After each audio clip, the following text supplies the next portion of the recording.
ಆತ್ಮೀಯ ವೀಕ್ಷಕರೇ, ನಿಮಗೆಲ್ಲ ವಂದನೆಗಳು ಮತ್ತು ಅಭಿನಂದನೆಗಳು. ಇಂದು ನಾವು 2 ಉಪನಿಷತ್ತುಗಳನ್ನು ಚಿಂತಿಸೋಣ. ಒಂದು ಉಪನಿಷತ್ತು ಅಥರ್ವ ಶಿರೋಪನಿಷತ್ತು, ಇನ್ನೊಂದು ಉಪನಿಷತ್ತು ಅಥರ್ವ ಶಿಖೋಪನಿಷತ್ತು. ಒಂದು ಉಪನಿಷತ್ತು ಅಥರ್ವ ಶಿರೋಪನಿಷತ್ತು ಮತ್ತು ಇನ್ನೊಂದು ಉಪನಿಷತ್ತು ಅಥರ್ವ ಶಿಖೋಪನಿಷತ್ತು. ಈ 2 ಉಪನಿಷತ್ತುಗಳು ಅಥರ್ವ ವೇದಕ್ಕೆ ಸಂಬಂಧಿಸಿವೆ ಮತ್ತು ಈ 2 ಉಪನಿಷತ್ತುಗಳಲ್ಲಿ ಹೇಳುವ ತತ್ವಗಳು ಹೆಚ್ಚು ಕಮ್ಮಿ ಒಂದೇ ಆಗಿದೆ. ಹಾಗಾಗಿ ನಾನು ಈ 2 ಉಪನಿಷತ್ತುಗಳನ್ನು ಒಟ್ಟಿಗೆ ಮಾಡುತ್ತೇನೆ. ಇದು ಅಥರ್ವಣ ವೇದಕ್ಕೆ ಅಥವಾ ಅಥರ್ವ ವೇದಕ್ಕೆ ಸಂಬಂಧಿಸಿರುವ ಉಪನಿಷತ್ತು. ಆದ್ದರಿಂದ ಶಾಂತಿ ಮಂತ್ರವು ಹೀಗೆ ಬರುತ್ತದೆ. ನಿಮಗೆ ನಾನು ಹಿಂದಿನ ವಿಡಿಯೋದಲ್ಲಿ ಹೇಳಿದ ಹಾಗೆ, ಓಂ ಭದ್ರಂ ಕರ್ಣೇಭಿಃ ಶೃಣುಯಾಮ ದೇವಾಃ, ಭದ್ರಂ ಪಶ್ಯೇಮಾಕ್ಷಭಿರ್ಯಜತ್ರಾಃ, ಸ್ಥಿರೈರಂಗೈಸ್ತುಷ್ಟುವಾಗಂಸಸ್ತನೂಭಿಃ, ವ್ಯಶೇಮ ದೇವಹಿತಂ ಯದಾಯುಃ. ಸ್ವಸ್ತಿ ನ ಇಂದ್ರೋ ವೃದ್ಧಶ್ರವಾಃ, ಸ್ವಸ್ತಿ ನ ಪೂಷಾ ವಿಶ್ವವೇದಾಃ, ಸ್ವಸ್ತಿ ನಸ್ತಾರ್ಕ್ಷ್ಯೋ ಅರಿಷ್ಟನೇಮಿಃ, ಸ್ವಸ್ತಿ ನೋ ಬೃಹಸ್ಪತಿರ್ದದಾತು. ಓಂ ಶಾಂತಿ ಶಾಂತಿ ಶಾಂತಿ. ಇನ್ನೊಂದು ಸಲ ಓದ್ತೇನೆ ನೋಡಿ. ಓಂ ಭದ್ರಂ ಕರ್ಣೇಭಿಃ ಶೃಣುಯಾಮ ದೇವಾಃ, ಭದ್ರಂ ಪಶ್ಯೇಮಾಕ್ಷಭಿರ್ಯಜತ್ರಾಃ, ಸ್ಥಿರೈರಂಗೈಃ ಸ್ತುಷ್ಟುವಾಗಂಸಸ್ತನೂಭಿಃ, ವ್ಯಶೇಮ ದೇವಹಿತಂ ಯದಾಯುಃ. ಸ್ವಸ್ತಿ ನ ಇಂದ್ರೋ ವೃದ್ಧಶ್ರವಾಃ, ಸ್ವಸ್ತಿ ನ ಪೂಷಾ ವಿಶ್ವವೇದಾಃ, ಸ್ವಸ್ತಿ ನಸ್ತಾರ್ಕ್ಷ್ಯೋ ಅರಿಷ್ಟನೇಮಿಃ, ಸ್ವಸ್ತಿ ನೋ ಬೃಹಸ್ಪತಿರ್ದದಾತು. ಓಂ ಶಾಂತಿ ಶಾಂತಿ ಶಾಂತಿ. ಹರಿ ಓಂ. ಶಂಕರಂ ಶಂಕರಾಚಾರ್ಯಂ ಕೇಶವಂ ಬಾದರಾಯಣಂ, ಸೂತ್ರಭಾಷ್ಯಕೃತೌ ವಂದೇ ಭಗವಂತೌ ಪುನಃ ಪುನಃ. ಶ್ರುತಿ ಸ್ಮೃತಿ ಪುರಾಣಾನಾಂ ಆಲಯಂ ಕರುಣಾಲಯಂ, ನಮಾಮಿ ಭಗವತ್ಪಾದಂ ಶಂಕರಂ ಲೋಕಶಂಕರಂ. ನಾನು ಈ 2 ಉಪನಿಷತ್ತುಗಳ ಬಗ್ಗೆ ಹೇಳಿದಾಗ ಒಂದು ವಿಚಾರ ಹೇಳಿದೆ. ಏನು ಅಂದರೆ, ಈ 2 ಉಪನಿಷತ್ತುಗಳು ಅಥರ್ವ ವೇದಕ್ಕೆ ಸಂಬಂಧಪಟ್ಟ ಉಪನಿಷತ್ತುಗಳಾಗಿವೆ ಮೊದಲನೇದಾಗಿ. ಎರಡನೇದಾಗಿ, ಈ ಉಪನಿಷತ್ತುಗಳು ಪರಮೇಶ್ವರನನ್ನೇ ಪರತತ್ವ ಅಥವಾ ಪರಬ್ರಹ್ಮ ಸ್ವರೂಪ ಎಂದು ತಿಳಿದುಕೊಂಡು ಶೈವ ಉಪನಿಷತ್ತಿಗೆ ಇದು ಸಂಬಂಧಪಟ್ಟಿದೆ. ಯಾರು ನಿರ್ಗುಣ ಪರಬ್ರಹ್ಮವನ್ನೇ ಆಶ್ರಯಿಸಿರುತ್ತಾರೋ ಅವರಿಗೆ ವೈಷ್ಣವ ಉಪನಿಷತ್ತಾಗಲಿ ಶೈವ ಉಪನಿಷತ್ತಾಗಲಿ ಇದು 2 ಅದರಲ್ಲಿ ಅಂತರ್ಗತನಾದ ಅವ್ಯಕ್ತನಾದ ಪರಬ್ರಹ್ಮ ತತ್ವ ಒಂದೇ ಎಂದು ತಿಳಿದಿರುತ್ತದೆ. ಹಾಗಿಲ್ಲದೆ ಸಗುಣ ರೂಪಿಯಾದ ಪರಬ್ರಹ್ಮವನ್ನು ಪರಮೇಶ್ವರನ ರೂಪದಲ್ಲಿ ನೋಡುವವರಿಗೆ ಈ ಉಪನಿಷತ್ತು ಅತ್ಯಂತ ಸಹಕಾರಿಯಾಗಿದೆ. ನಾನು ಮೊದಲನೇದಾಗಿ ಅಥರ್ವ ಶಿಖೋಪನಿಷತ್ತು ಇದರ ಬಗ್ಗೆ ಕೆಲವು ವಿಚಾರವನ್ನು ಹೇಳುತ್ತೇನೆ. ಅನಂತರ ಅಥರ್ವ ಶಿರೋಪನಿಷತ್ತು ಇದರ ಬಗ್ಗೆ ಕೆಲವು ವಿಚಾರಗಳನ್ನು ಹೇಳುತ್ತೇನೆ. ಈ 2 ಉಪನಿಷತ್ತುಗಳಲ್ಲೂ ಬಂದ ವಿಚಾರವು ಒಂದೇ ಆಗಿರುವುದರಿಂದ ಈ 2ನ್ನು ಸೇರಿಸಿ ನಾನು ಈ ವಿಡಿಯೋವನ್ನು ಮಾಡುತ್ತಾ ಇದ್ದೇನೆ. ನೋಡಿ, ಅಥರ್ವ ಶಿಖೋಪನಿಷತ್ತು ಈ ಉಪನಿಷತ್ತಿನಲ್ಲಿ ಮೊದಲನೇದಾಗಿ ಅಥರ್ವ ಮುನಿಯ ಸಮೀಪಕ್ಕೆ ಪೈಪ್ಪಲಾದ ಋಷಿ ಅಂಗೀರಸ ಋಷಿ ಹಾಗೂ ಸನತ್ ಕುಮಾರ ಈ ಮೂವರು ಬಂದು ಅವರಲ್ಲಿ ಕೆಲವು ಬ್ರಹ್ಮಕ್ಕೆ ಸಂಬಂಧಪಟ್ಟ ಪರಮಾರ್ಥಕ್ಕೆ ಸಂಬಂಧಪಟ್ಟ ಕೆಲವು ಪ್ರಶ್ನೆಗಳನ್ನು ಕೇಳುತ್ತಾರೆ ಮತ್ತು ಅವರಿಂದ ಉತ್ತರವನ್ನು ಪಡೆಯುತ್ತಾರೆ. ಅವರು ಕೇಳಿದ ಪ್ರಶ್ನೆಗಳು ಯಾವುವು ಎಂದು ನಾವು ನೋಡೋಣ ಮತ್ತು ಸಂಕ್ಷಿಪ್ತವಾಗಿ ಉತ್ತರವನ್ನು ನಾವು ನೋಡೋಣ. ಅಥರ್ವ ಮುನಿಯನ್ನು ಓ ಭಗವಂತ ಅಂತ ಸಂಬೋಧಿಸುತ್ತಾ, ಭಗವನ್ ಅಥವಾ ಭಗವಂತ ಎಂದರೆ ಭಗವಂತನ ಸ್ವರೂಪರಾದ ಪರಬ್ರಹ್ಮಜ್ಞಾನಿಗಳಾದ ಅಥರ್ವ ಮುನಿಯನ್ನು ಕುರಿತು ಈ ಪ್ರಶ್ನೆಯನ್ನು ಕೇಳುತ್ತಾರೆ. ಅವರ ಮೊದಲನೇ ಪ್ರಶ್ನೆ ಹೀಗಿರುತ್ತದೆ: ಸೃಷ್ಟಿಯ ಸಮಯದಲ್ಲಿ ಬ್ರಹ್ಮಾದಿ ದೇವತೆಗಳು ಏನನ್ನು ಸಾಧನವಾಗಿ ಉಪಯೋಗಿಸಿಕೊಂಡರು? ಅಂದರೆ ಈ ಸೃಷ್ಟಿಯನ್ನು ಮಾಡುವಾಗ ಬ್ರಹ್ಮಾದಿ ದೇವತೆಗಳು, ಮುಖ್ಯವಾಗಿ ಚತುರ್ಮುಖ ಬ್ರಹ್ಮ, ಏನನ್ನು ಸಾಧನೆಯನ್ನಾಗಿ ಮಾಡಿಕೊಂಡು ಈ ಸೃಷ್ಟಿಯನ್ನು ರಚಿಸಿದನು ಎಂದು ಮೊದಲನೇ ಪ್ರಶ್ನೆ. ಅದಕ್ಕೆ ಉತ್ತರ ಏನೆಂದರೆ, ಚತುರ್ಮುಖ ಬ್ರಹ್ಮನು ತನ್ನ ಆಯುಷ್ಯದ ಅರ್ಧ ಕಾಲ, ಅಂದರೆ 100 ವರ್ಷ ಆಯುಷ್ಯ ಎಂದು ತೆಗೆದುಕೊಂಡರೆ 50 ವರ್ಷಗಳ ಕಾಲದಲ್ಲಿ ಚಿಂತನೆಯನ್ನು, ಅಂದರೆ ಧ್ಯಾನವನ್ನು, ಓಂಕಾರ ಧ್ಯಾನವನ್ನು ಮಾಡುತ್ತಾ ಭಗವತ್ ಪರಬ್ರಹ್ಮ ಸ್ವರೂಪವನ್ನು ಚಿಂತನೆ ಮಾಡುತ್ತಾ ಕಳೆದನು. ಅನಂತರ ಅವನು ಈ ತನ್ನ ತಪಸ್ಸಿನಿಂದ ಅಥವಾ ಧ್ಯಾನದಿಂದ ಎದ್ದು ಬಂದವನಾಗಿ ಈ ಸೃಷ್ಟಿಯನ್ನು ರಚಿಸಿದನು ಎಂದು ಅಥರ್ವ ಮುನಿಗಳು ಇದಕ್ಕೆ ಉತ್ತರವನ್ನು ಕೊಡುತ್ತಾರೆ. ಎರಡನೇ ಪ್ರಶ್ನೆ ಧ್ಯಾನವೆಂದರೇನು ಎಂದು. ಈಗಿನ ಕಾಲದಲ್ಲಿ ಅನೇಕ ರೀತಿಯ ಧ್ಯಾನ ಪದ್ಧತಿಯನ್ನು ನಾವು ನೋಡುತ್ತೇವೆ. ಆದರೆ ಎಲ್ಲ ಸಮಸ್ತ ವೇದಗಳು, ವೇದಾಂತಗಳ ತಿಳುವಳಿಕೆಯ ಪ್ರಕಾರ ಧ್ಯಾನವೆಂದರೆ ಓಂಕಾರ ಧ್ಯಾನ, ಅಥವಾ ನೀವು ಇದನ್ನು ಓಂಕಾರ ಉಪಾಸನೆ ಅಂತಲೂ ಹೇಳಬಹುದು. ಓಂಕಾರವನ್ನು ಜಪವಾಗಿ ಉಪಯೋಗಿಸಬಹುದು, ಓಂಕಾರವನ್ನು ಉಪಾಸನೆಯಾಗಿ ಉಪಯೋಗಿಸಬಹುದು, ಓಂಕಾರವನ್ನು ಧ್ಯಾನಕ್ಕಾಗಿ ಉಪಯೋಗಿಸಬಹುದು. ಒಟ್ಟಾರೆ ಧ್ಯಾನವೆಂದರೆ ಓಂಕಾರದ ಮೂಲಕ ಮನಸ್ಸಿನಲ್ಲಿ, ಹೃದಯ ಕಮಲದಲ್ಲಿ ಪರಬ್ರಹ್ಮವನ್ನು ಇಟ್ಟುಕೊಂಡು ಧ್ಯಾನ ಮಾಡುವುದು. ಅಂದರೆ ಈ ಉಪನಿಷತ್ತು ಪರಮೇಶ್ವರನನ್ನೇ ಪರಮಗತಿ ಎಂದು ತಿಳಿದಿರುವುದರಿಂದ ಈ ಉಪನಿಷತ್ತಿನಲ್ಲಿ ಹೇಳುವುದೇನೆಂದರೆ, ಹೃದಯ ಕಮಲದಲ್ಲಿ ಪರಮೇಶ್ವರನನ್ನು ಮಂತ್ರಮೂರ್ತಿಯನ್ನಾಗಿ ಇಟ್ಟುಕೊಂಡು ಓಂಕಾರವನ್ನು ಜಪಿಸುತ್ತಾ ಓಂಕಾರದ ಬಗ್ಗೆ ಚಿಂತನೆಯನ್ನು ಮಾಡುತ್ತಾ ಇರುವುದೇ ಧ್ಯಾನ ಎಂದು ಈ ಪ್ರಶ್ನೆಗೆ ಅಥರ್ವ ಮುನಿಗಳು ಉತ್ತರಿಸುತ್ತಾರೆ. ಧ್ಯಾನಿಸತಕ್ಕದ್ದು ಯಾವುದು ಎನ್ನುವ ಪ್ರಶ್ನೆಗೂ ಸಹ ಧ್ಯಾನಿಸತಕ್ಕದ್ದು ಪರಬ್ರಹ್ಮ ವಸ್ತು, ಪರಬ್ರಹ್ಮ ಸ್ವರೂಪವಾದ ವಸ್ತು. ಅವ್ಯಕ್ತವಾಗಿ ಹೋದಾಗ ಸವಿಕಾರ ಮತ್ತು ನಿರ್ವಿಕಾರ ಧ್ಯಾನ ಅಂತ ಇದೆ. ಸವಿಕಾರ ಅಂದರೆ ಸಗುಣ ರೀತಿಯಲ್ಲಿ ಧ್ಯಾನ ಮಾಡಿದಾಗ ಈ ಉಪನಿಷತ್ತಿನ ಪ್ರಕಾರ ಪರಮೇಶ್ವರನನ್ನೇ ಚಿಂತಿಸಿಕೊಂಡು ಮಾಡುವ ಧ್ಯಾನವು ಧ್ಯಾನ ಸಾಧನೆ ಆಗುತ್ತದೆ. ನಿರ್ಗುಣ ರೂಪವಾಗಿ ಹೋಗಿದ್ದಾಗ ಪರಬ್ರಹ್ಮ ತತ್ವವನ್ನೇ ಹೃದಯ ಕಮಲದಲ್ಲಿ ಇಟ್ಟುಕೊಂಡು ಧ್ಯಾನ ಮಾಡುವುದೇ ಧ್ಯಾನ ಸಾಧನೆಯಾಗಿದೆ. ಶ್ರೇಷ್ಠವಾದ ಧ್ಯಾತ ಯಾವುದು? ಓಂಕಾರದ ಉಚ್ಚಾರಣೆಯೇ ಶ್ರೇಷ್ಠವಾದ ಧ್ಯಾತವಾಗಿದೆ. ಧ್ಯೇಯವು ಏನು ಎಂದರೆ ಪರಮಾತ್ಮನೇ ಧ್ಯೇಯ ಅಥವಾ ಮೋಕ್ಷವೇ ಧ್ಯೇಯ.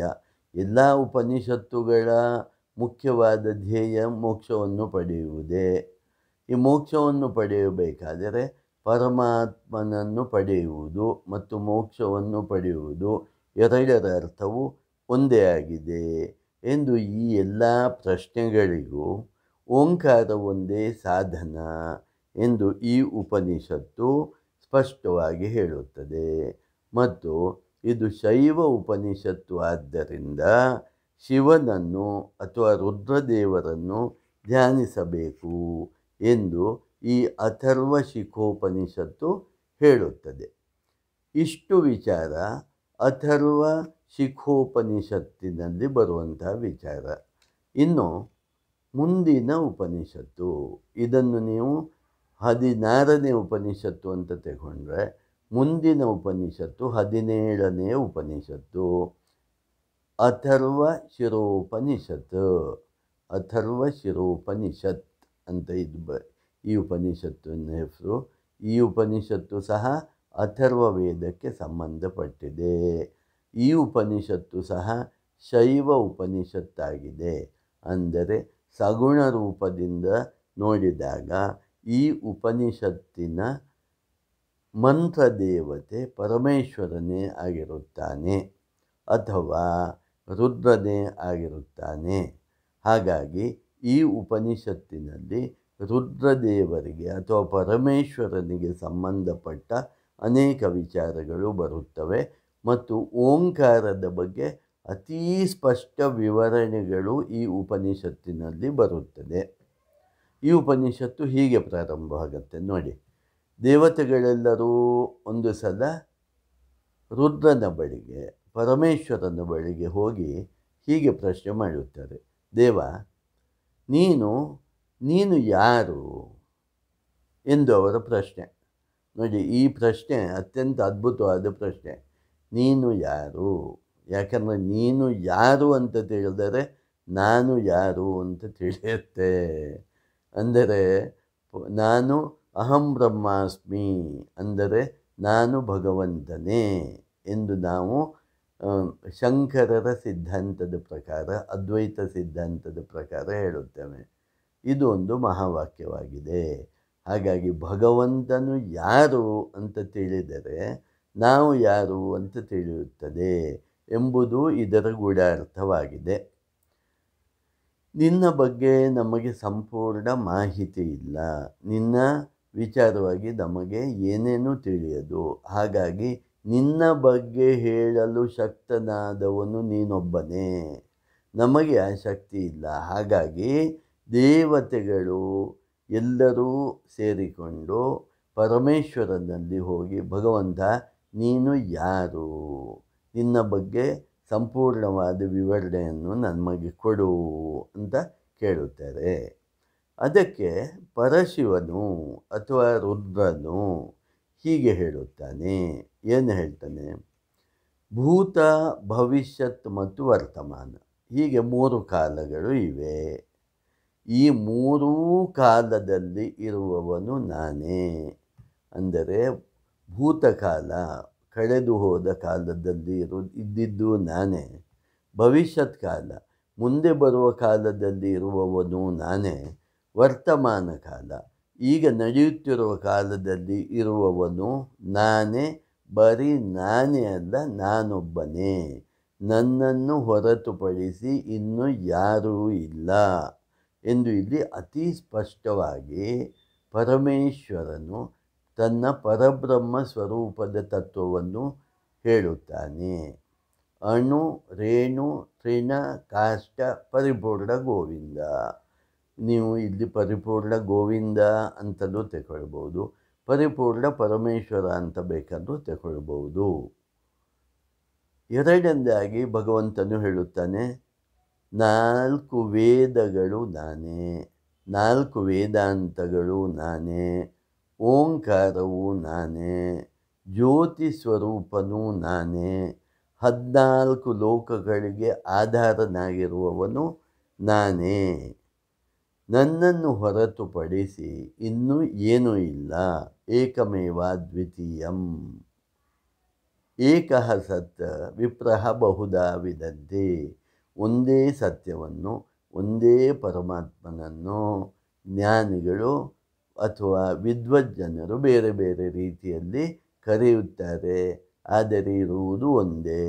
ಅದೇ ನಾನು, ಅದೇ ಪರಬ್ರಹ್ಮ ತತ್ವವಾದ ನಾನು ಎಂದು ಪರಮೇಶ್ವರನು ಉತ್ತರಿಸುತ್ತಾ ಮುಂದುವರಿಸ್ತಾನೆ. ನಾನು ಈ ಭೂಮಿಯನ್ನು ಸೂರ್ಯಕಿರಣಗಳಿಂದ ಅಭಿವೃದ್ಧಿಪಡಿಸುತ್ತೇನೆ. ಈ ಪೃಥ್ವಿಗೆ ಬೆಳಕನ್ನು ಕೊಡುವ ಸೂರ್ಯನ ಅಂತರ್ಗತವಾದ ಶಕ್ತಿಯು ನಾನೇ. ಬ್ರಾಹ್ಮಣರನ್ನು ವೇದಾಧ್ಯಯನಗಳಿಂದ ಅಭಿವೃದ್ಧಿಪಡಿಸುತ್ತೇನೆ.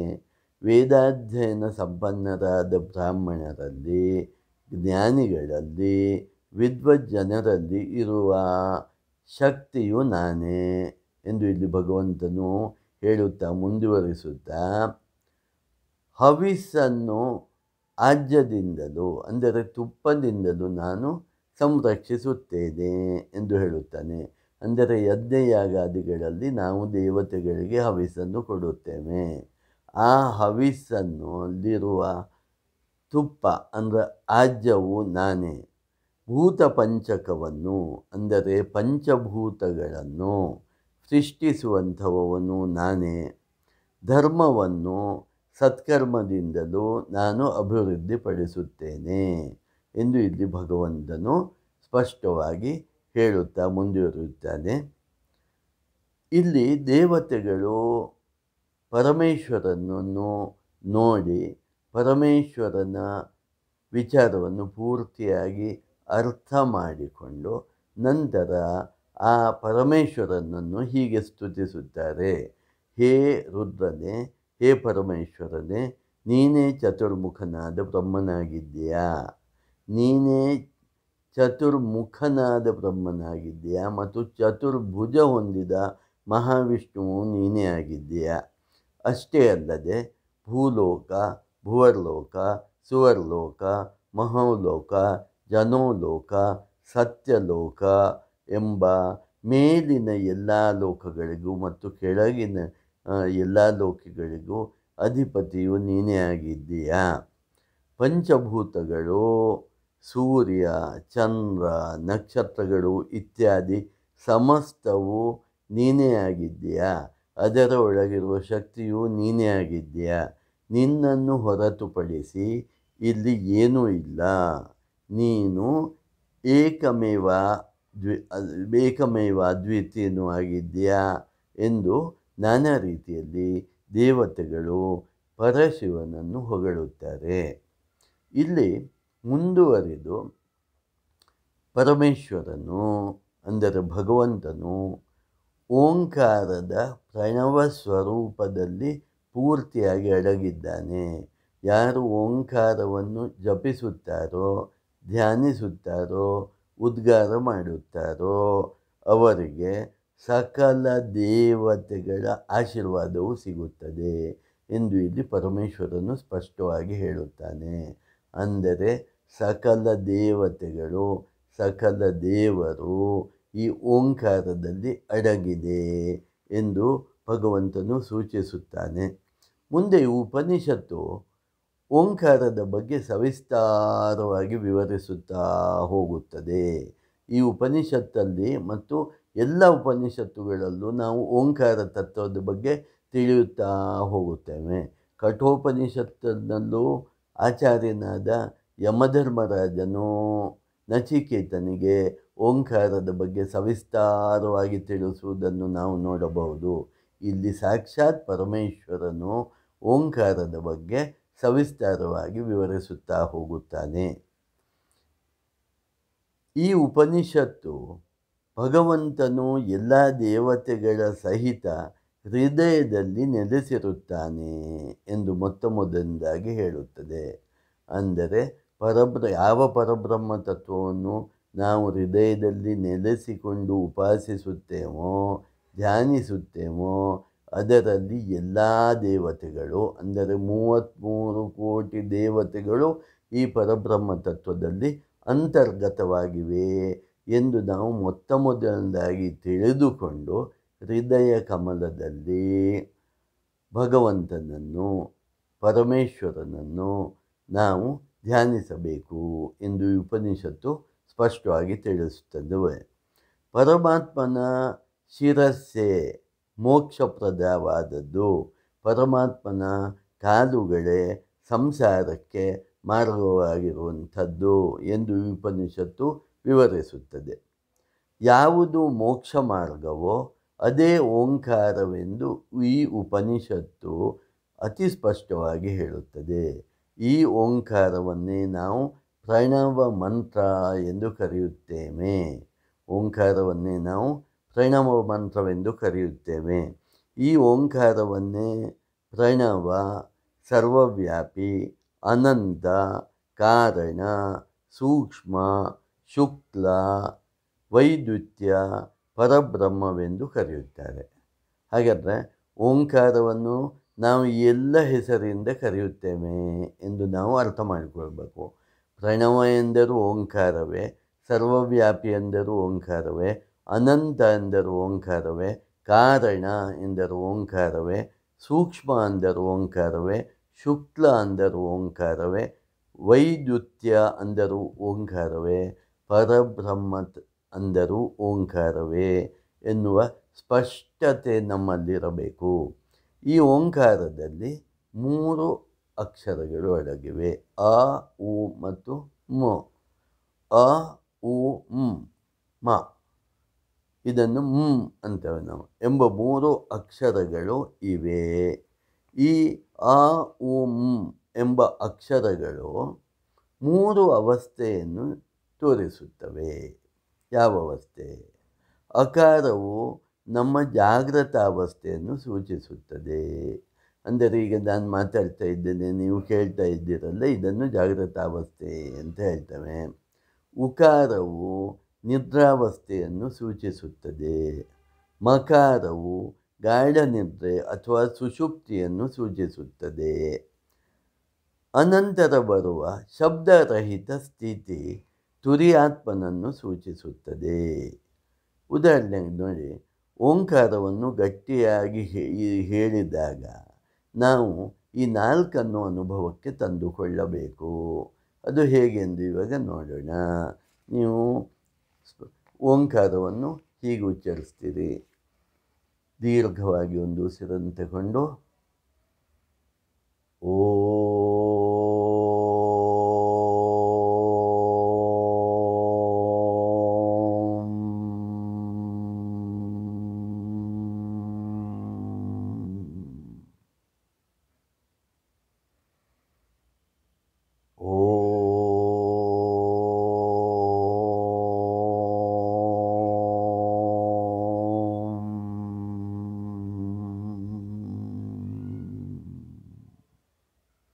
ಹೀಗೆ ಉಚ್ಚರಿಸುವಾಗ ನಾವು 4 ಅವಸ್ಥೆಯನ್ನು ಅನುಭವಿಸಬೇಕು. ಅಂದರೆ ಓಂಕಾರವನ್ನು ಮಾಡುತ್ತಾ ಮಾಡುತ್ತಾ ಜಾಗೃತ ಅವಸ್ಥೆಯನ್ನು ನಮ್ಮ ಕಣ್ಣ ಮುಂದೆ ತಂದುಕೊಳ್ಳಬೇಕು. ಸ್ವಪ್ನಾವಸ್ಥೆಯನ್ನು ನಮ್ಮ ಕಣ್ಣ ಮುಂದೆ ತಂದುಕೊಂಡು ಅನುಭವಿಸಬೇಕು. ಸುಷುಪ್ತಿಯನ್ನು ನಮ್ಮ ಕಣ್ಣು ಮುಂದೆ ತಂದುಕೊಂಡು ಅನುಭವಿಸಬೇಕು. ಮತ್ತು ಓಂಕಾರದ ನಂತರ ಇನ್ನೊಂದು ಓಂಕಾರ ಶುರುವಾಗುವ ಮಧ್ಯದಲ್ಲಿರುವ ಶಬ್ದರಹಿತವಾದ ಸ್ಥಿತಿಯನ್ನೇ ತುರಿಯ ಆತ್ಮ ಅಥವಾ ಸಾಕ್ಷಿಭೂತನಾದ ಭಗವಂತ ಎಂದು ನಾವು ತಿಳಿದುಕೊಳ್ಳಬೇಕು. ಈ ತುರಿಯಾತ್ಮ ಅನ್ನುವುದೇ ಅತಿ ಮುಖ್ಯವಾದ ವಿಚಾರವಾಗಿದೆ.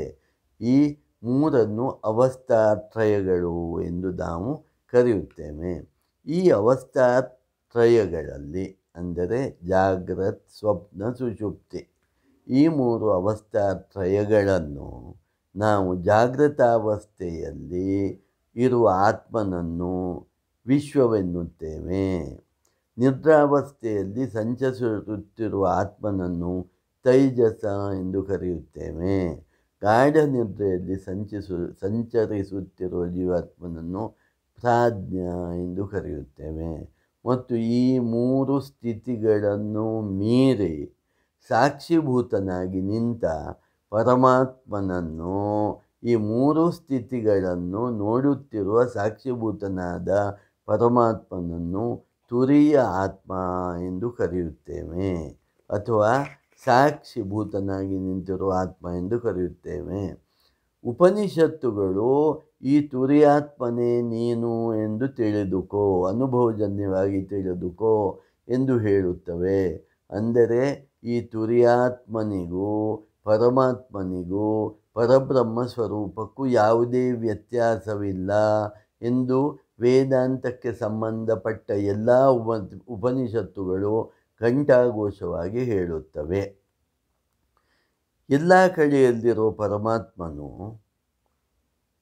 ಬಿಂಬರೂಪಿಯಾಗಿದ್ದಾನೆ ಎಂದು ನೀವು ತಿಳಿದುಕೊಂಡಾಗ ಅಂತಃಕರಣದಲ್ಲಿ ಆ ಪರಮಾತ್ಮನ ಪ್ರತಿಬಿಂಬ ಬೀಳುತ್ತದೆ.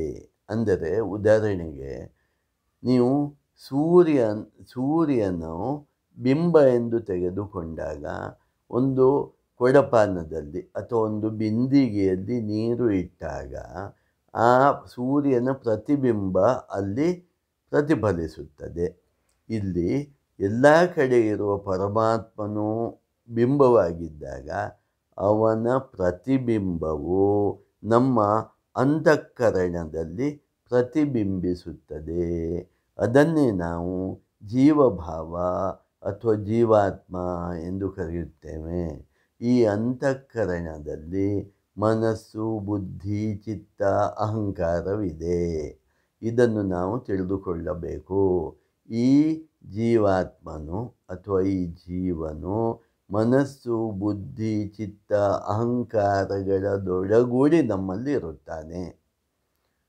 ಈ ಬಿಂಬ ಮತ್ತು ಪ್ರತಿಬಿಂಬದಲ್ಲಿ ಯಾವುದೇ ವ್ಯತ್ಯಾಸವಿಲ್ಲ. ಈ ಪ್ರತಿಬಿಂಬವನ್ನೇ ಶಾಸ್ತ್ರಗಳಲ್ಲಿ ಚಿದಾಭಾಸ ಎಂದು ಕರೆದಿರುತ್ತಾರೆ. ಈ ಜೀವಾತ್ಮನಿಗೂ ಸರ್ವತ್ರ ಇರುವ ಪರಮಾತ್ಮನಿಗೂ ಪಾರಮಾರ್ಥಿಕವಾಗಿ ಯೋಚಿಸಿದಾಗ ಯಾವುದೇ ಭೇದವಿಲ್ಲವೆಂದು ಭಗವತ್ಪಾದ ಶಂಕರಾಚಾರ್ಯರು ಹೇಳುತ್ತಾರೆ. ಇದು ನಮಗೆ ಅನುಭವಜನ್ಯವಾಗಬೇಕಾದರೆ ನಮ್ಮ ಚಿತ್ತಶುದ್ಧಿಯಾಗಿರಬೇಕು ಎಂದು ಭಗವತ್ಪಾದ ಶಂಕರರು ಹೇಳುತ್ತಾ ಅಹಂ ಬ್ರಹ್ಮಾಸ್ಮಿ ಎನ್ನುವ ವಿಚಾರದಲ್ಲಿ ಅನುಭವಜನ್ಯವಾಗಿ ಅನುಭವಿಸಬೇಕು ಎಂದು ಹೇಳುತ್ತಾರೆ. ಪರಮಾತ್ಮನೇ ನಾನು ಎಂದು ತಿಳಿದುಕೊಳ್ಳಬೇಕು. ಅಂದರೆ ಬಿಂಬನಾದ ಪರಮಾತ್ಮನ ಪ್ರತಿಬಿಂಬ ನನ್ನ ಹೃದಯದಲ್ಲಿ ಅಂತಃಕರಣದಲ್ಲಿ ಬಿದ್ದಿರುವುದರಿಂದ ನಾನು ಈ ದೇಹ, ಮನಸ್ಸು, ಬುದ್ಧಿ, ಚಿತ್ತ, ಅಹಂಕಾರವಾಗಲಿ, ಪಂಚಕೋಶಗಳಾಗಲಿ, ಮನಸ್ಸು, ಬುದ್ಧಿ, ಚಿತ್ತ, ಅಹಂಕಾರವಾಗಲಿ ಇದು ಯಾವುದೂ ಅಲ್ಲ. ಆದರೆ ನಾನು ಕೇವಲ ಶಿವನಾಗಿದ್ದೇನೆ. ಅಂದರೆ ಆ ಬಿಂಬದ ಪ್ರತಿಬಿಂಬವಾಗಿರುವ ಸಾಕ್ಷಾತ್ ಪರಮಾತ್ಮನಾಗಿದ್ದೇನೆ ಎಂದು ತಿಳಿದುಕೊಳ್ಳಬೇಕು ಎಂದು ಈ ಉಪನಿಷತ್ತು ಘೋಷಿಸುತ್ತದೆ. ಉಚ್ಚರಿಸಿದ ಕೂಡಲೇ ಶರೀರವೆಲ್ಲವೂ ಮೇಲೇಳುತ್ತದೆ. ಏನು ಉಚ್ಚರಿಸಿದ ಕೂಡಲೇ? ಓಂಕಾರವನ್ನು ಉಚ್ಚರಿಸಿದ ಕೂಡಲೇ. ಅದಕ್ಕಾಗಿ ಇದನ್ನು ಓಂಕಾರ ಎಂದು ಹೇಳುತ್ತಾರೆ. ಎಲ್ಲವನ್ನು ಉಚ್ಚರಿಸಿದ ಕೂಡಲೇ ನಮ್ಮಲ್ಲಿ ಆ ಶಕ್ತಿ ಬರೋಲ್ಲ. ಆದರೆ ಓಂಕಾರವನ್ನು ಉಚ್ಚರಿಸಿದ ಕೂಡಲೇ ಆ ಶಕ್ತಿ ನಮ್ಮಲ್ಲಿ ಒಳಗಿನಿಂದ ಬರುವುದರಿಂದ ಶರೀರವೆಲ್ಲ ಮೇಲೇಳುವುದರಿಂದ ಇದನ್ನು ಓಂಕಾರವೆಂದು ಹೇಳುತ್ತಾರೆ. ಓಂಕಾರವನ್ನು ಉಚ್ಚರಿಸುವ ಬ್ರಹ್ಮನಿಷ್ಠರಿಗೆ ಋಗ್ವೇದ, ಯಜುರ್ವೇದ, ಸಾಮವೇದ, ಅಥರ್ವಣ ಅಥವಾ ಅಥರ್ವ ವೇದಗಳ ಮತ್ತು ಷಡಾಂಗಗಳ ವೇದಾಂಗಗಳ ಉಚ್ಚರಿಸಿದ ಫಲವು ದೊರಕುತ್ತದೆ ಎಂದು ಇಲ್ಲಿ ಋಷಿಗಳು ಹೇಳುತ್ತಾರೆ. ಇದು ಜಪಯಜ್ಞದಲ್ಲೂ ಪರಬ್ರಹ್ಮವನ್ನು ಹೊಂದಿಸುತ್ತದೆ. ಓಂಕಾರವು ಜಪಯಜ್ಞದಲ್ಲೂ ಪರಬ್ರಹ್ಮವನ್ನು ಹೊಂದಿಸುತ್ತದೆ. ಹಾಗಾಗಿ ಈ ಓಂಕಾರವನ್ನು ಪ್ರಣವ ಎಂದು ಕರೆಯುತ್ತಾರೆ.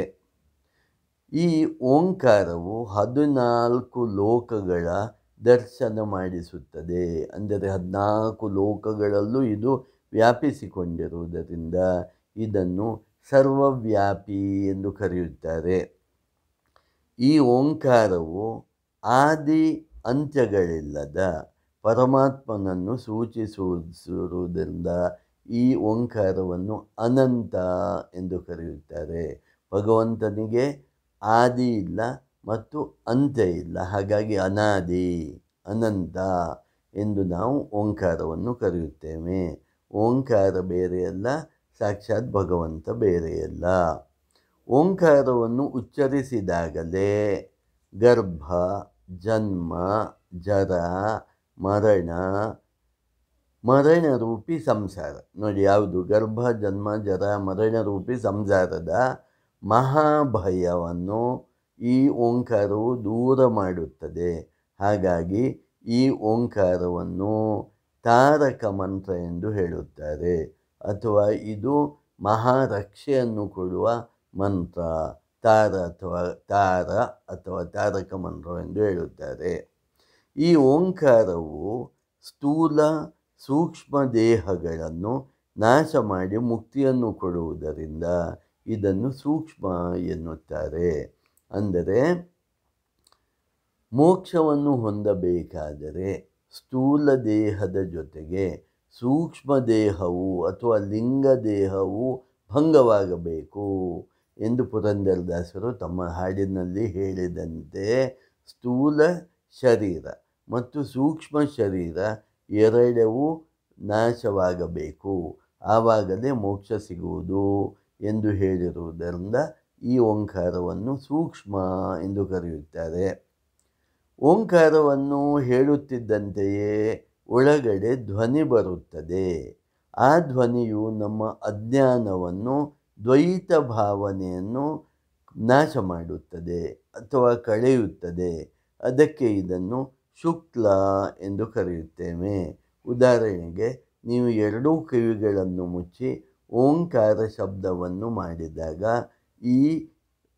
ಈ ವಿಚಾರದ ಪ್ರತ್ಯಕ್ಷ ದರ್ಶನವು ನಿಮಗೆ ಉಂಟಾಗುತ್ತದೆ. ಓಂಕಾರವನ್ನು ಉಚ್ಚರಿಸುವುದರಿಂದ ಅತ್ಯಂತ ಗಾಢವಾದ ಅಜ್ಞಾನವು ಹೋಗಿ ದೇಹವೆಲ್ಲವೂ ಜ್ಞಾನ ಪ್ರಕಾಶದಲ್ಲಿ ತುಂಬಿಬಿಡುತ್ತದೆ. ಇದು ಅತಿ ಮುಖ್ಯ. ಯಾಕೆ ನಾವು ಓಂಕಾರ ಹೇಳಬೇಕು ಅಂದರೆ, ನಮ್ಮಲ್ಲಿ ಅಜ್ಞಾನವೆಂಬುದು ದೇಹದಲ್ಲಿ, ಮನಸ್ಸಿನಲ್ಲಿ, ಬುದ್ಧಿಯಲ್ಲಿ, ಚಿತ್ತದಲ್ಲಿ ಎಲ್ಲ ಕಡೆ ಹರಡಿಕೊಂಡಿದೆ. ಓಂಕಾರ ಹೇಳುವಾಗ ನಮ್ಮ ದೇಹದಲ್ಲಿರುವ, ಮನಸ್ಸಿನಲ್ಲಿರುವ, ಬುದ್ಧಿಯಲ್ಲಿರುವ, ಚಿತ್ತದಲ್ಲಿರುವ, ಜೀವದಲ್ಲಿರುವ ಎಲ್ಲ ಅಜ್ಞಾನವು ಒಂದೇ ಸಲ ನಿರ್ನಾಮವಾಗುತ್ತದೆ. ಆದುದರಿಂದ ಓಂಕಾರವನ್ನು ವೈದುತ್ಯ ಎಂದು ಹೇಳುತ್ತಾರೆ. ಓಂಕಾರವನ್ನು ಉಚ್ಚರಿಸಿದ ಕೂಡಲೇ ಜ್ಞಾನ ವೃದ್ಧಿಯಾಗುವುದರಿಂದ ಇದನ್ನು ಪರಬ್ರಹ್ಮವೆಂದು ಹೇಳುತ್ತಾರೆ. ಇದು ಮೋಕ್ಷಕ್ಕೆ ಕಾರಣವಾಗುವುದರಿಂದ ಇದನ್ನು ಪರಬ್ರಹ್ಮ ಎಂದು ಹೇಳುತ್ತಾರೆ. ಹಾಗಾಗಿ ಓಂಕಾರವು ಮೋಕ್ಷ ಕಾಲದಲ್ಲಿ, ಎಂದರೆ ಪ್ರಳಯ ಕಾಲದಲ್ಲಿ, ಎಲ್ಲ ಲೋಕಗಳು ಓಂಕಾರದಲ್ಲೇ ಸೂಕ್ಷ್ಮವಾಗಿ ಸೇರಿಕೊಂಡು ಬಿಡುತ್ತವೆ. ಎಲ್ಲವೂ, ಈ ಜಗತ್ತಿನ ಎಲ್ಲ ವಿಚಾರಗಳು ಓಂಕಾರದಲ್ಲಿ ಐಕ್ಯವಾಗುತ್ತದೆ. ಸೃಷ್ಟಿ, ಸ್ಥಿತಿ, ಲಯ ಇವುಗಳು ಓಂಕಾರದಲ್ಲೇ ಅಡಗಿದೆ. ಹಾಗಾಗಿ ಈ ಓಂಕಾರವನ್ನು ಏಕ ಎಂದು ಕರೆಯುತ್ತಾರೆ. ಅಂದರೆ ಸೃಷ್ಟಿಗಿಂತ ಮೊದಲು ಓಂಕಾರವಿತ್ತು, ಸೃಷ್ಟಿಯ ನಂತರ ಪ್ರಳಯವಾದ ಮೇಲೂ ಓಂಕಾರವಿರುತ್ತದೆ. ಹಾಗಾಗಿ ಈ ಓಂಕಾರವು ಅನಾದಿಯಾಗಿದೆ, ಆದಿ ಮತ್ತು ಅಂತ್ಯವಿಲ್ಲದ್ದಾಗಿದೆ. ಅದಕ್ಕಾಗಿಯೇ ಓಂಕಾರವನ್ನು ಭಗವಂತನ ಸ್ವರೂಪ ಎಂದು ಕರೆಯುವುದು. ನಾವು ಇನ್ನು ಕೆಲವು ವಿಚಾರಗಳನ್ನು ಋಷಿಗಳು ಮುಂದುವರಿಸುತ್ತಾ ಹೇಳುತ್ತಾರೆ. ಪರಮಾತ್ಮನನ್ನು ನಾವು ಭಗವಾನ್ ಎಂದು ಕರೆಯುತ್ತೇವೆ. ಈ ಭಗವಾನ್ ಅನ್ನುವ ಶಬ್ದದ ಅರ್ಥವೇನು ಎಂದರೆ, ಸಕಲ ಪದಾರ್ಥಗಳನ್ನು ದರ್ಶಿಸುವುದರಿಂದ, ಬ್ರಹ್ಮಜ್ಞಾನವನ್ನು ಉಂಟು ಮಾಡುವುದರಿಂದ, ಜೀವ ಬ್ರಹ್ಮೈಕ್ಯ ತತ್ವವನ್ನು ಉಪದೇಶಿಸುವುದರಿಂದ, ಇದು ಹೊಂದಾಣಿಕೆಯಾಗುವುದರಿಂದ ಅಂತಹ ಸ್ಥಿತಿಯನ್ನು ಕೊಡುವ ಪರಮಾತ್ಮನನ್ನು ಭಗವಾನ್ ಎಂದು ಕರೆಯುತ್ತೇವೆ. ಹಾಗಾಗಿ ಬ್ರಹ್ಮಜ್ಞಾನಿಗಳಿಗೂ ನಾವು ಭಗವಾನ್ ಎಂದು ಕರೆಯುತ್ತೇವೆ. ರುದ್ರನಿಗೆ ಮಹೇಶ್ವರ ಎಂದು ನಾವು ಏಕೆ ಕರೆಯುತ್ತೇವೆ ಎಂದು ಈ ಉಪನಿಷತ್ತು ಮುಂದುವರಿಸುತ್ತಾ ಹೇಳುತ್ತದೆ. ಈ ರುದ್ರನು ಭಗವಂತನು ಸಮಸ್ತ ಲೋಕಗಳನ್ನು ತನ್ನ ಉದರದಲ್ಲಿ ಹೊಟ್ಟೆಯಲ್ಲಿ ಇಟ್ಟುಕೊಂಡು ನಿರಂತರವು ಲೋಕಗಳ ಸೃಷ್ಟಿ, ಸ್ಥಿತಿ ಮತ್ತು ಲಯ ಮಾಡುತ್ತಿರುವುದರಿಂದ ಇವನನ್ನು, ಈ ರುದ್ರದೇವರನ್ನೇ ಮಹೇಶ್ವರ ಎಂದು ಕರೆಯುತ್ತಾರೆ. ರುದ್ರನಿಗೆ ಮಹಾದೇವ ಎಂಬ ಹೆಸರು ಇದೆ. ಈ ಹೆಸರು ಏಕೆ ಬಂತು ಎನ್ನುವ ಮಾತಿಗೆ, ಸಮಸ್ತ ಲೌಕಿಕ ಪದಾರ್ಥಗಳನ್ನು ದೂರ ಮಾಡಿ ಪಾರಮಾರ್ಥಿಕವಾದ ಬ್ರಹ್ಮಜ್ಞಾನವನ್ನು ಕೊಡುವುದರಿಂದ ಶಿವನನ್ನು ಅಥವಾ ರುದ್ರನನ್ನು ಮಹಾದೇವ ಎಂದು ಕರೆಯುತ್ತಾರೆ ಎಂದು ಈ ಉಪನಿಷತ್ತು ಸ್ಪಷ್ಟವಾಗಿ ಹೇಳುತ್ತದೆ. ಈ ಪರಮಾತ್ಮನು, ರುದ್ರನು, ಮಹೇಶ್ವರನು ಆತ್ಮಸ್ವರೂಪಿಯಾಗಿದ್ದಾನೆ ಅಥವಾ ಪರಬ್ರಹ್ಮ ಸ್ವರೂಪಿಯಾಗಿದ್ದಾನೆ. ಒಂದು ದೇಹದ ಮಟ್ಟದಲ್ಲಿ ನೀವು ಭಗವಂತನನ್ನು ನೋಡಿದಾಗ ಭಗವಂತನು ನಮ್ಮ ದೇಹದೊಳಗೆ ಆತ್ಮಸ್ವರೂಪಿಯಾಗಿ ಇದ್ದುಕೊಂಡಿದ್ದಾನೆ. ಇಡೀ ಜಗತ್ತಿನಲ್ಲಿ ಈ ಪರಬ್ರಹ್ಮ ರೂಪದಲ್ಲಿ ಈ ಭಗವಂತನು ಇದ್ದಾನೆ ಎಂದು ಹೇಳುತ್ತಾರೆ. ಈ ಪರಬ್ರಹ್ಮ ಸ್ವರೂಪವನ್ನು ಪಡೆಯಬೇಕಾದರೆ ಅಥವಾ ಆತ್ಮಜ್ಞಾನವನ್ನು ಪಡೆಯಬೇಕಾದರೆ ಏನು ಮಾಡಬೇಕು ಎನ್ನುವ ಪ್ರಶ್ನೆಗೆ ಇಲ್ಲಿ ಈ ಉಪನಿಷತ್ತು ಸ್ಪಷ್ಟವಾಗಿ ಉತ್ತರಿಸುತ್ತದೆ. ವಿವೇಕ, ವೈರಾಗ್ಯ, ಶಮದಮಾದಿ ಷಟ್ಸಂಪತ್ತುಗಳು ಮತ್ತು ತೀವ್ರ ಮುಮುಕ್ಷುತ್ವ ಇರಬೇಕು ಎಂದು ಹೇಳುತ್ತಾ, ಇದನ್ನು ಪಡೆಯಲು ವೇದಾಂತದ ಶ್ರವಣ, ವೇದಾಂತದ ಮನನ, ವೇದಾಂತದ ನಿಧಿಧ್ಯಾಸನ ಮಾಡಬೇಕು ಮತ್ತು ಓಂಕಾರವನ್ನು ಸ್ಮರಿಸುತ್ತಾ ಇರಬೇಕು ಎಂದು ಈ ಉಪನಿಷತ್ತು ಅತಿ ಸ್ಪಷ್ಟವಾಗಿ ಹೇಳುತ್ತದೆ. ಈ ಆತ್ಮನ ಸ್ವರೂಪ ಹೇಗಿದೆ ಎಂದರೆ, ಈ ಆತ್ಮನು ಸತ್ ಚಿತ್ ಆನಂದ ಸ್ವರೂಪಿಯಾಗಿದ್ದಾನೆ. ಸತ್ಯಂ ಜ್ಞಾನಂ ಅನಂತಂ ಬ್ರಹ್ಮ ಎಂದು ವೇದಗಳು ಇದನ್ನೇ ಹೇಳುತ್ತಿವೆ. ಈ ಆತ್ಮನು ಅತ್ಯಂತ ಅತಿ ಸೂಕ್ಷ್ಮನಾಗಿದ್ದಾನೆ. ಇವನು ಅಂದರೆ ಈ ಪರಮಾತ್ಮನಾದ ಆತ್ಮನು ಹೃದಯದಲ್ಲಿ ಸನ್ನಿಹಿತನಾಗಿದ್ದಾನೆ, ನೆಲೆಸಿದ್ದಾನೆ. ಇವನೇ ಪರಮಾತ್ಮ. ಅಂತಹ ಪರಮಾತ್ಮನನ್ನೇ ಧ್ಯಾನಿಸಬೇಕು ಎಂದು ಈ ಉಪನಿಷತ್ತು ಅತಿ ಸ್ಪಷ್ಟವಾಗಿ ಹೇಳುತ್ತಾ ಮುಂದುವರಿದು ಪಂಚಪ್ರಾಣಗಳ ಬಗ್ಗೆ ಕೆಲವು ವಿಚಾರಗಳನ್ನು ಹೇಳುತ್ತದೆ. ಪ್ರಾಣಗಳ ಮಧ್ಯೆ ಲಿಂಗ ಶರೀರ ಅಥವಾ ಸೂಕ್ಷ್ಮ ಶರೀರವಿದೆ. ಇದನ್ನೇ ನಾವು ಸೂಕ್ಷ್ಮ ಶರೀರ ಅಥವಾ ಲಿಂಗ ಶರೀರ ಎಂದು ಹೇಳುತ್ತೇವೆ. ಈ ಲಿಂಗ ಶರೀರದಲ್ಲಿ, ಈ ಸೂಕ್ಷ್ಮ ಶರೀರದಲ್ಲಿ ಕ್ರೋಧವಿದೆ, ತೃಷ್ಣೆ ಅಂದರೆ ಅತಿ ಆಸೆ ಇದೆ, ಕ್ಷಮೆ ಮುಂತಾದ ಒಳ್ಳೆಯ ಗುಣಗಳು ಇವೆ. ಧ್ಯಾನ ಮತ್ತು ಜ್ಞಾನಾಗ್ನಿಯಿಂದ ಲಿಂಗ ಶರೀರದಲ್ಲಿ ಇರುವ ತೃಷ್ಣೆಯನ್ನು ನಾಶಗೊಳಿಸಬೇಕು. ಹಾಗೆ ಆಗಬೇಕಾದರೆ ನಾವು ಸದಾಕಾಲ ಆತ್ಮಚಿಂತನೆಯಲ್ಲಿ ಇರಬೇಕು ಎಂದು ಈ ಉಪನಿಷತ್ತು ಹೇಳುತ್ತದೆ. ಮುಂದುವರಿದು ಈ ರುದ್ರನನ್ನು ಪಾಶುಪತ ಎಂಬ ತಪಸ್ಸಿನಿಂದ ಅಥವಾ ವ್ರತದಿಂದ ಬಾಹ್ಯವಾಗಿ ಪೂಜಿಸಬೇಕು ಎಂದು ಹೇಳುತ್ತಾ, ಭಸ್ಮಧಾರಣೆಯಲ್ಲಿ ಅಂದರೆ ಬ್ರಾಹ್ಮಣರು ಸಂಧ್ಯಾವಂದನೆ ಮಾಡುವಾಗ ಭಸ್ಮಧಾರಣೆ ಮಾಡುತ್ತಾರೆ. ಹಾಗೆ ಯಾರು ಬೇಕಾದರೂ ಭಸ್ಮಧಾರಣೆಯನ್ನು ಮಾಡಬಹುದು. ಹಾಗೆ ಮಾಡುವಾಗ ಈ ಮಂತ್ರಗಳನ್ನು ಹೇಳಿಕೊಂಡು ಮಾಡಿದರೆ ನಮ್ಮೆಲ್ಲ ಪಾಪಗಳು ಕಳೆದು ಹೋಗುತ್ತವೆ ಎಂದು ಉಪನಿಷತ್ತು ಹೇಳುತ್ತೆ. ಅಗ್ನಿ ರೀತಿ ಬ್ರಹ್ಮ ಭಸ್ಮ ಅಂದರೆ ಅಗ್ನಿಯೇ ಭಸ್ಮ, ವಾಯು ರೀತಿ ಭಸ್ಮ, ವಾಯುವೇ ಭಸ್ಮ, ಜಲಮಿತಿ ಭಸ್ಮ, ಜಲವೇ ಭಸ್ಮ, ಸ್ಥಲಮಿತಿ ಭಸ್ಮ, ಸ್ಥಳವೇ ಭಸ್ಮ, ವ್ಯೋಮೇತಿ ಭಸ್ಮ, ಆಕಾಶವೇ ಭಸ್ಮ, ಸರ್ವಗಂ ಹವ ಇತಿ ಭಸ್ಮ, ಇದಂ ಭಸ್ಮ, ಇವೆಲ್ಲವೂ ಭಸ್ಮವೇ ಆಗಿದೆ. ಚಕ್ಷುಂಷಿ ಭಸ್ಮಾನಿ, ನೇತ್ರಗಳಾದಿ ಸಕಲ ಇಂದ್ರಿಯಗಳು ಭಸ್ಮ. ಇಲ್ಲಿ ಭಸ್ಮ ಅನ್ನುವ ಶಬ್ದವನ್ನು ಭಗವಂತ ಅಂತ ನಾವು ತಿಳಿದುಕೊಂಡರೆ ಇದು ಅರ್ಥ ಸಮನ್ವಯವಾಗುತ್ತದೆ. ಅಂದರೆ ವಿಭೂತಿ ಅಂತ ನಾವು ಹೇಳ್ತೇವೆ, ಭಸ್ವವನ್ನು ವಿಭೂತಿ ಅಂತ ಹೇಳ್ತೇವೆ. ವಿಭೂತಿ ಅಂದರೆ ಏನರ್ಥ? ವಿಶೇಷವಾಗಿ ಭಗವಂತನ ಸನ್ನಿಧಾನವಿರೋ ಪದಾರ್ಥ ಅಂತ ಅರ್ಥ.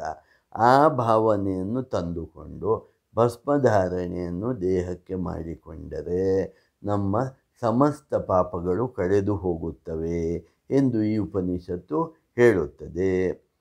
ಇದು ಅಜ್ಞಾನಿಗಳ ಅಜ್ಞಾನವನ್ನು ಹೋಗಲಾಡಿಸಿ ಅಜ್ಞಾನದ ಕಾರ್ಯಗಳನ್ನು ನಿಲ್ಲಿಸುತ್ತದೆ ಎಂದು ಈ ಉಪನಿಷತ್ತು ಹೇಳುತ್ತಾ, ಕೊನೆಯದಾಗಿ ಈ ಉಪನಿಷತ್ತು ಯಾರು ಈ ಅಥರ್ವ ಶಿರೋಪನಿಷತ್ತುವನ್ನು ಅಧ್ಯಾಯ ಮಾಡುತ್ತಾರೋ ಅವರು ಅತಿಶಯವಾದ ಫಲವನ್ನು ಹೊಂದುತ್ತಾರೆ ಎಂದು ಅತೀ ಸ್ಪಷ್ಟವಾಗಿ ಋಷಿಗಳು ಹೇಳುತ್ತಾರೆ. ಅವರಿಗೆ ಈ ಕೆಳಗಿನ ಅತಿ ಶ್ರೇಷ್ಠವಾದ ಫಲಗಳು ಖಂಡಿತವಾಗಿ ಸಿಗುತ್ತವೆ ಎಂದು ಉಪನಿಷತ್ತಿನ ಕೊನೆಯಲ್ಲಿ ಋಷಿಗಳು ಹೇಳುತ್ತಾರೆ. ಈ ಸಾಧನೆಗಳನ್ನು ಮಾಡಿದವರಿಗೆ ಇಂತಹ ಫಲಗಳು ಉಂಟಾಗುತ್ತವೆ. ಮೊದಲನೇದಾಗಿ ಅವರು ಎಲ್ಲ ಪಾಪಗಳನ್ನು ಕಳೆದುಕೊಂಡವರಾಗಿರುತ್ತಾರೆ. ಸಕಲ ಸ್ಥಾನಗಳಲ್ಲಿ ಮಾಡಿದ ಪುಣ್ಯ ಫಲವು ಈ ಉಪನಿಷತ್ತನ್ನು ಪಠಣ ಮಾಡುವುದರಿಂದ ಸಿಗುತ್ತದೆ, ಪಾರಾಯಣ ಮಾಡುವುದರಿಂದ ಸಿಗುತ್ತದೆ, ಶ್ರವಣ ಮನನ ನಿಧಿಧ್ಯಾಸನ ಮಾಡುವುದರಿಂದ ಸಿಗುತ್ತದೆ. ಸಕಲ ವೇದ ವೃತ್ತ ನಿಯಮ ಆಚರಣೆಯನ್ನು ಮಾಡಿದ ಪುಣ್ಯ ಫಲವು ಈ ಉಪನಿಷತ್ತನ್ನು ತಿಳಿದುಕೊಳ್ಳುವುದರಿಂದ ಸಿಗುತ್ತದೆ. ಸಕಲ ಇತಿಹಾಸ 18 ಪುರಾಣಗಳನ್ನು ಅಧ್ಯಯನ ಮಾಡಿದ ಪುಣ್ಯ ಫಲವು ಈ ಒಂದು ಉಪನಿಷತ್ತನ್ನು ತಿಳಿದುಕೊಂಡರೆ ಸಿಗುತ್ತದೆ. ಶತಸಹಸ್ರ ರುದ್ರಮಂತ್ರಗಳನ್ನು ಜಪಿಸಿದ ಪುಣ್ಯ ಫಲವು ಈ ಉಪನಿಷತ್ತನ್ನು ಅನುಸಂಧಾನ ಮಾಡುವುದರಿಂದ ಸಿಗುತ್ತದೆ. ಶತಸಹಸ್ರ ಗಾಯತ್ರಿ ಮಂತ್ರ ಪಠಣ ಮಾಡಿದ ಪುಣ್ಯ ಫಲವು ಈ ಉಪನಿಷತ್ತನ್ನು ತಿಳಿದುಕೊಳ್ಳುವುದರಿಂದ ಸಿಗುತ್ತದೆ. 10,000 ಓಂಕಾರ ಮಂತ್ರ ಜಪಿಸಿದ ಪುಣ್ಯ ಫಲವು ಈ ಉಪನಿಷತ್ತನ್ನು ಅಧ್ಯಯನ ಮಾಡುವುದರಿಂದ ಸಿಗುತ್ತದೆ. ಇದನ್ನು ಒಂದೊಂದು ಸಲ ಪಠಿಸಿದಾಗಲೂ ತನ್ನ ಹಿಂದಿನ ಮತ್ತು ಮುಂದಿನ 10 ತಲೆಮಾರುಗಳು ಪವಿತ್ರಗೊಳ್ಳುತ್ತವೆ ಎಂದು ಅತ್ಯಂತ ಸ್ಪಷ್ಟವಾಗಿ ಅಥರ್ವ ಋಷಿಗಳು ಈ ಉಪನಿಷತ್ತಿನ ಮಹಾತ್ಮೆಯನ್ನು ಹೇಳುತ್ತಾರೆ. ಇಲ್ಲಿ ಕೊನೆಯದಾಗಿ ಈ ಉಪನಿಷತ್ತಿಗೆ ಅಥರ್ವಶಿರ ಉಪನಿಷತ್ತು ಎಂಬ ಹೆಸರು ಯಾಕೆ ಬಂತು ಅನ್ನುವುದಕ್ಕೆ ಒಂದು ಕಥೆ ಇದೆ. ಈ ಕಥೆ ನಿಮಗೆ ಎಷ್ಟು ಅರ್ಥ ಆಗತ್ತೆ ನೋಡಿ. ಅಥರ್ವ ಋಷಿಗಳು ಧ್ಯಾನ ಮಾಡುತ್ತಿದ್ದಾಗ, ಸಂಚಾರ ಮಾಡುತ್ತಿದ್ದಾಗ ಯಾವುದೋ ಒಂದು ಸಂದರ್ಭದಲ್ಲಿ ಯಾವುದೋ ಒಂದು ಕಾರಣಕ್ಕಾಗಿ ಬೇರೆಯೊಬ್ಬ ಋಷಿ ಅವರಿಗೆ ಶಾಪವನ್ನು ಕೊಡುತ್ತಾರೆ. ಏನು ಶಾಪವನ್ನು ಕೊಡುತ್ತಾರೆ ಎಂದರೆ, ಅಥರ್ವ ಋಷಿಗಳಿಗೆ ನಿನ್ನ ಶಿರಸ್ಸು ಬಿದ್ದು ಹೋಗಲಿ, ನಿನ್ನ ಹೃದಯವು ಬಿದ್ದು ಹೋಗಲಿ, ಅಂದರೆ ನಿಂತು ಹೋಗಲಿ, ಸ್ತಂಭನವಾಗಲಿ ಎಂದು ಶಾಪವನ್ನು ಕೊಡುತ್ತಾರೆ.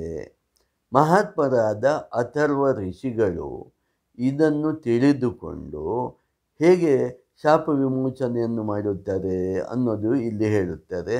ಅಥರ್ವ ಋಷಿ ತಲೆ ಹಾಗೂ ಹೃದಯ ಬೀಳುತ್ತದೆ ಎಂದು ತಿಳಿದಾಗ ತಾವು ಈ ದೇಹವನ್ನು ಬಿಟ್ಟು ಸೂಕ್ಷ್ಮ ದೇಹದಿಂದ ಹೊರಗೆ ಬರುತ್ತಾರೆ. ತಮ್ಮ ಸೂಕ್ಷ್ಮ ಶರೀರವನ್ನು ದೇಹದಿಂದ ಹೊರಗೆ ತರುತ್ತಾರೆ.